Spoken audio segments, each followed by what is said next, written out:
Miss তাকে জিজ্ঞেস করেছে, আচ্ছা জয় কাকে বেশি মিস করছে, মমকে না পাপাকে? তো পাপাকে। নো মমকে। ও মাই গড, মমকে নো পাপাকে। আমাকে কনফিউজ করার দরকার হয়ে গেছে যে কি বলবো না, কনফিউজ করার দরকার, তুমি স্ট্রেট বলো কি পছন্দ করো। বললে নো মমকে পাপাকে, পাপাকে মমকে। আমি আচ্ছা ঠিক আছে, কাউকে সে মনক্ষুণ্ণ করবে না। আচ্ছা তাহলে তুমি এখন বলো, ছেলের কথা শুনলাম, এখন তোমার কথা একটু শুনি। নতুন কোন কি প্ল্যান আছে জীবনে, আবার একটু নতুন করে? হ্যাঁ, নতুন তো প্ল্যানিং চলছে, যেমন লাইফে তুমি এড়িয়ে যাচ্ছ।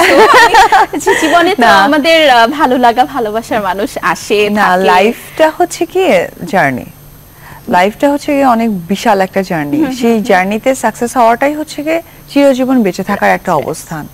তো সেই জায়গা থেকে আমার কাছে মনে হয় আমি যেহেতু সত্যি একটা নতুন অধ্যায়ে পা দিয়েছি, আর এই পা দেওয়াটা অনেক বেশি চ্যালেঞ্জ এবং অনেক বেশি সাকসেসও হতে হবে, কারণ আমার যারা পছন্দের ভক্ত দর্শক বা কিছু মিলে আমার কাছে মনে হয় যে এই টাইমিংটা আমি অনেক বেশি এনজয় করছি। অনেকদিন পর যেহেতু আবার কাজে ব্যাক করেছো, এবং কাজটা সুন্দরভাবে হচ্ছে।